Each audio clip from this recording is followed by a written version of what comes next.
वालिदैन शिकायत करते हैं ना कि मेरा बच्चा यूँ करता है, मेरा बच्चा यूँ नहीं करता, उसको सियासी ज़िम्मेदारी नहीं है, उसको माँ का कोई एहसास नहीं है, वो छोटी बहन को थप्पड़ मारता है, पढ़ता नहीं है।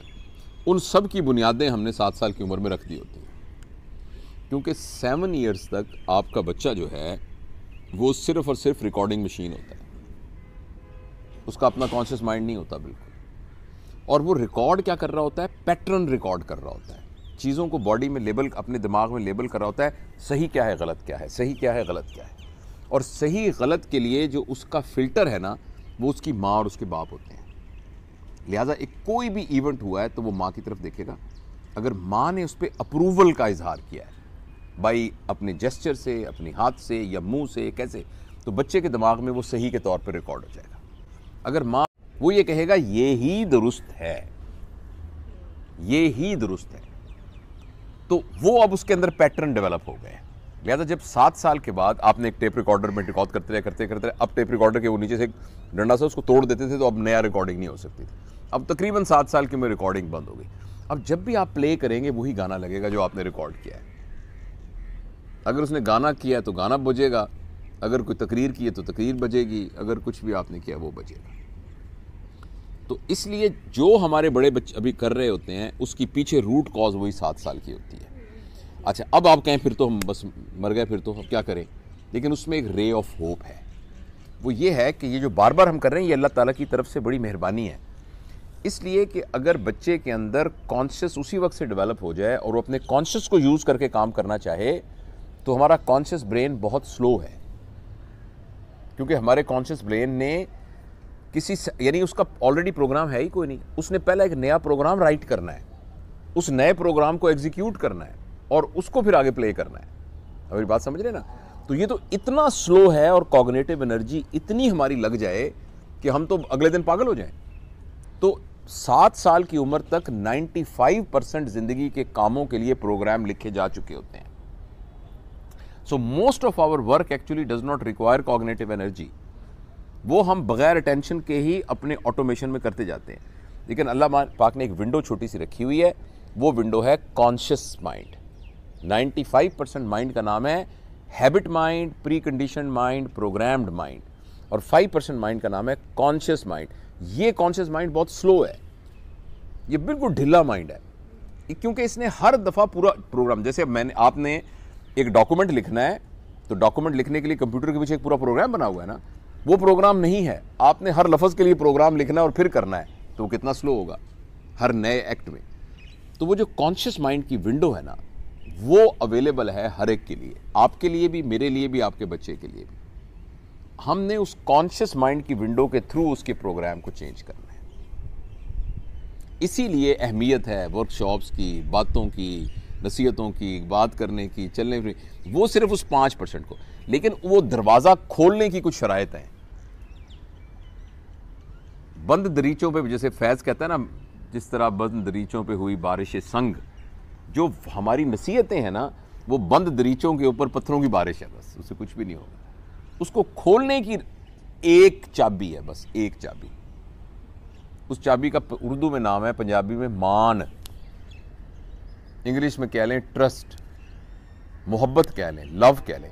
अगर आपका बच्चा हो या कोई गैर हो, आपका और उसके दरमियान मान का रिलेशनशिप हो गया ना, क्रेडिबिलिटी इस्टेब्लिश हो गई, फिर आप उसकी कॉन्शियस की विंडो में जा सकती हैं। लेकिन अगर आप उसको सारी नसीहतें, बेटा मैं तुमसे बहुत प्यार करती हूँ, मैं तुमसे बहुत प्यार करती हूँ, तुम मुझे सच बोला करो, लेकिन जिस दिन वो सच बोल के आ गया उस दिन उसको थप्पड़ पड़ना है। अब आप उसका ट्रस्ट ही डेवलप नहीं होगा आपसे। मजबूरी है उसकी कि आप, मतलब है वो, आप जन्म उसने आपसे लिया है और आपके पैसों से वो मतलब उसकी फीसें जाती हैं, इस वजह से उसकी इकोनॉमिक मजबूरी है या सोशल मजबूरी है कि आपके साथ चिपटा हुआ है वो। अदरवाइज आपका और उसके दरमियान ट्रस्ट नहीं। इसलिए जिस माँ बाप का बच्चा उसका कहना नहीं मान रहा ना, वो सब नसीहतें छोड़ दे और फिक्र करना उसके बारे में छोड़ दे। मत घबराए कि वो गुमराह हो जाएगा, मत घबराए कि इसका क्या बनेगा, मत घबराए कि पता नहीं इस बेचारा ये एडजस्ट होगा कि नहीं, पता नहीं इसको दाखिला मिलेगा कि नहीं मिलेगा। आप सिर्फ एक काम करें, पूरी एफर्ट उसके ऊपर ट्रस्ट डेवलप करने पर लगा दें, और जब आपने ट्रस्ट डेवलप कर लिया तो वो थोड़ी सी खिड़की खुलेगी कॉन्शियस माइंड वाली, फिर उसके बाद आप अंदर घुसिएगा। ट्रस्ट का मतलब ये है कि वो जो भी आपको कहे आप सुनते जाएं बस सब। ट्रस्ट का मतलब है आपका इमेज उसके दिमाग के अंदर एक ऑनेस्ट शख्स का इमेज हो। मामा सच बोलती हैं, बाबा सच बोलते हैं, बाबा ईमानदार हैं, बाबा मुझसे प्यार करते हैं।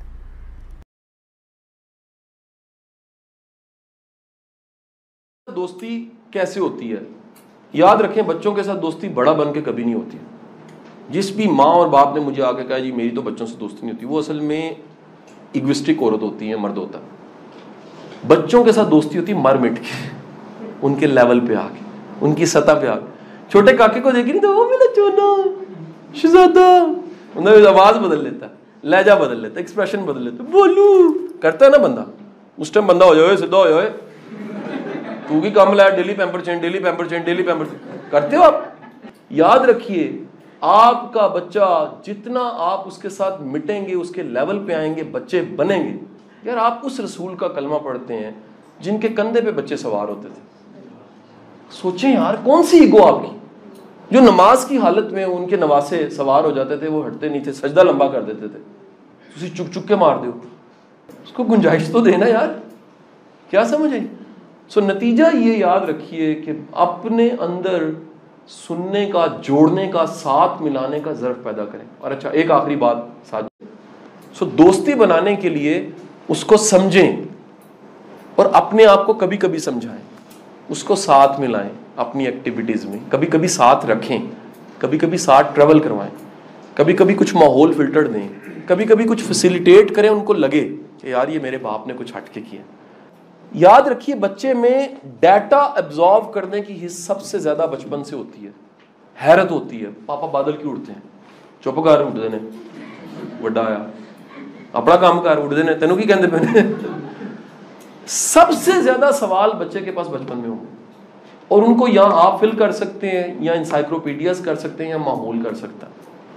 ऐसा माहौल जिसमें मैक्सिमम उसके क्वेश्चंस के आंसर हो, उसकी हैरत का जवाब मिले, हम उसे शटअप करते हैं, हम सवाल पे शटअप करते हैं, हम बताने पे शटअप करते हैं, हम एक गैप क्रिएट करते हैं, वो ऐसा गैप जिससे सवाल होता ही नहीं है वजह से। तो मैं बड़ा गुड लक समझता हूँ अगर आप में से किसी का भी बच्चा आपसे आके पूछता है कि पापा ये मुझे नहीं पता, बता सकते हैं, ये साइन है कि आपका कनेक्शन उसके पास है। अगर आपका बच्चा आके प्रॉब्लम बताता है कि पापा मैं वैन में जाता हूँ, वैन वाला ये करता है, लिसन, आप सुनते हो और उस मसले को हल कर दो, good luck, it's good sign कि वो आता है, मसला आपको आके बताता है। लेकिन अगर वो पी जाए, उसको पता मैंने बताया मुझे कुट पड़ेगी, मुझे शटअप कॉल दी जाएगी, तो फिर क्या होगा? या उससे पता अगर मसला बताया जब बाप तमाशा खड़ा कर देता है कहीं कहानी, तो वो भाई याद रखें आपको उड़ गया, नुकसान कर दिया। पेरेंटिंग क्लोज करूंगा इस बात के साथ, एक बर्तन खाली है, दूसरा बर्तन भरा हुआ है, और दोनों में कोई कनेक्शन है, इसका नाम है। इस बर्तन में होगा ही कुछ नहीं तो ये किसी कनेक्शन से इसमें डालेगा भी नहीं, और अगर इस बर्तन में कुछ होगा तो दरमियान में वो कनेक्शन है, कम्युनिकेशन, राबता, जुड़ना, इमोशनल फुलफिलमेंट, फील करवाना, फील करना। ये आप नहीं करवाएंगे, बच्चे की जात कभी भी मुकम्मल नहीं होगी। मैंने बड़े अधूरे मिच्योर लोगों को देखा है, अधूरे मिच्योर, उम्र में बड़े हो चुके हैं, अंदर अधूरापन, और वो अधूरापन कहाँ से मिला? उनको घर से मिला। काश के कोई साथ लगाता, काश के कोई सुनता। इवन यहाँ तक रिसर्च आ चुकी है, कई बच्चे होते हैं ना, रोते हैं और माएँ ध्यान नहीं देती, रोंदा रहे, चुप कर जगह, वो बड़े होकर सफाक हो जाते हैं, क्रूअल, क्रिमिनल, क्योंकि उनकी नहीं ना सुनी होती, उनके अंदर का एक दरिंदा उठ जाता है। बच्चों को अटेंशन चाहिए होती है, ये उनका हक है, वो मोहताज है ना, उनका हक है कि वो आपसे फीड लेते हैं, आप छोड़ के आते हैं, आपकी प्रोटेक्शन से चलते हैं, सड़क क्रॉस नहीं कर सकते। ये केयर, ये अटेंशन, ये राब्ता खुदा के लिए, ये कभी ना तोड़िए। ये किताब आपको दी जा रही है पूरी, इसके कितने चैप्टर्स हैं?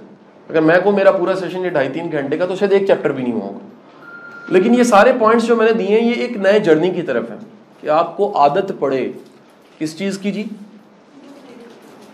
इस टॉपिक को सीखने की, जो ना यूनिवर्सिटी सिखा रही है, ना कॉलेज सिखा रहा है, और बिलखसूस इसको इस्लामिक प्रोस्पेक्टिव से नहीं सिखा रहा। तरबियत औलाद पे मैंने दीन की 3 किताबें देखी हैं, गोरे की 2000 देखी हैं, कितना बड़ा मसला है। और ये बहुत ज़रूरी है कि हमें इस्लामिक वैल्यूज़ के साथ बच्चों की, अच्छा फिर हमने इस्लामिक वैल्यूज़ का नाम रख लिया, शायद वो मौलवी बने। और भाई ऐन मुमकिन है कोई हुलियतन मौलवी ना हो, हमसे बड़ा मौलवी हो अंदर से, ईमान में हमसे बेहतर हो, भरोसे में हमसे बेहतर हो, अल्लाह पे तवक्कुल में हमसे बेहतर हो, मामला करने में हमसे, हयादारी में हमसे बेहतर हो। लेकिन मुझे पता लगा वक्त के साथ होम स्कूलिंग, आप माओ को कम से कम आधा टीचर होना चाहिए। क्या बोला मैंने? एक अच्छी मॉन्टेसरी की टीचर, वो जो अगले मंथ से हम ट्रेनिंग शुरू करवा रहे हैं इसलिए करवा रहे हैं, माएँ तैयार करें।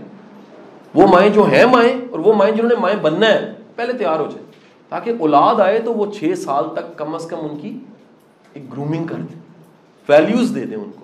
उसके बाद वो स्कूल के हवाले हो जाए।